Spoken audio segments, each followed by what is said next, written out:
एक चैनल जो बना हुआ है उसमें आपका बहुत बहुत स्वागत है। दोस्तों, मैं आपको ये बताना चाहता हूँ आज के टॉपिक जो होगा वो होगा एफआईआर क्वैश का। यानी जो एफआईआर होती है, मान लीजिए अगर एफआईआर किसी पे हो गई, वो एफआईआर में अब जब एफआईआर हो गई तो सबसे बड़ा काम क्या होगा, उसकी अरेस्ट पड़ेगी।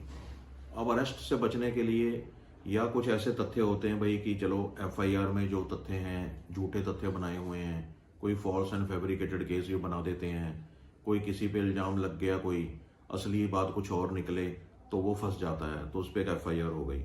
अब बंदे को ये होता है कि यार इस एफआईआर को हम क्वैश कैसे कराएं।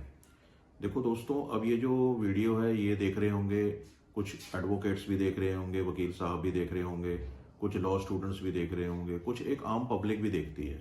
अब आम पब्लिक को इस चीज का पता नहीं होता कि भाई एफआईआर क्वैश क्या होती है।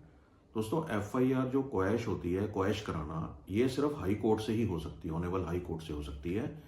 अब इसमें होता क्या है, क्वैश का मतलब होता है कि भाई ये जो एफआईआर है ये रजिस्टर्ड हुई है, इस एफआईआर को बिल्कुल खत्म करवाना, केस को पूरा बंद करवाना, खत्म करा देना, ये पावर सिर्फ एक हाई कोर्ट के पास है। अब जो लेटेस्ट जजमेंट आई है वो आई है सुप्रीम कोर्ट की। ये 6 पेजेस की जो जजमेंट है, इसमें दोस्तों ये सितंबर 2025 को ये जजमेंट आई है।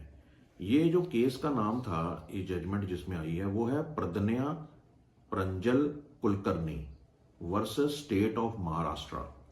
ये आप देख भी सकते हैं। इसका दोबारा से एक बार नाम बोल रहा हूं दोस्तों, क्योंकि कभी कभी ऐसा होता है कि जब हमने कोई किसी चीज को क्वैश करना है तो हमें उससे रिलेटेड जजमेंट, जो टॉप की जजमेंट और लेटेस्ट जजमेंट आती है, उसका फायदा मिल जाता है, जिससे हमारी एफआईआर क्वैश होने में चांसेस बढ़ जाते हैं। वो है, दोबारा नाम ले रहा हूं, Pradnya Prajwal Kulkarni versus state of Maharashtra.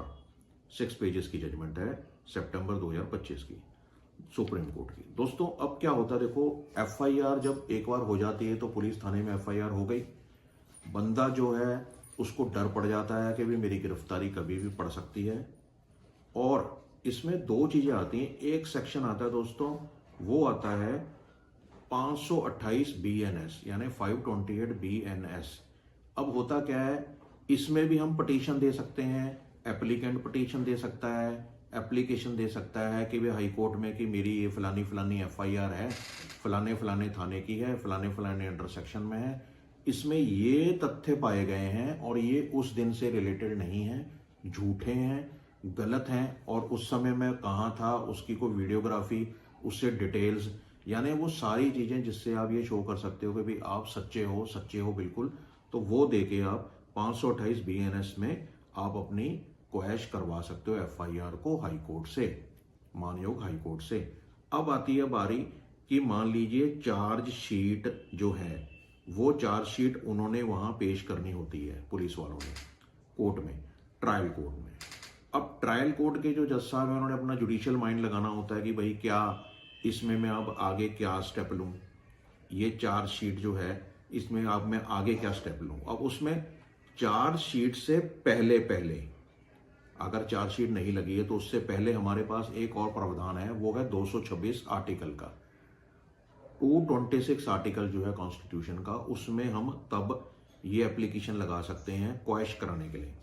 लेकिन मान लीजिए कि अगर उन्होंने चार्जशीट फाइल ही कर दी, चार्जशीट फाइल हो गई और कॉग्निजेंस से पहले पहले उसके बाद हम संज्ञान लेते हैं, तो मान लीजिए उसके बाद हम लेते हैं, अगर कुछ होता है या जज साहब उसके बाद सोचते हैं कि भाई इसमें हमें आफ्टर कॉग्निजेंस ले लेना चाहिए, तो उस समय हमारी ये जो 528 BNS वाली जो पिटीशन है, जिसमें हमने पिटीशन डाली है ना, तब ये काम करेगी वहां पे।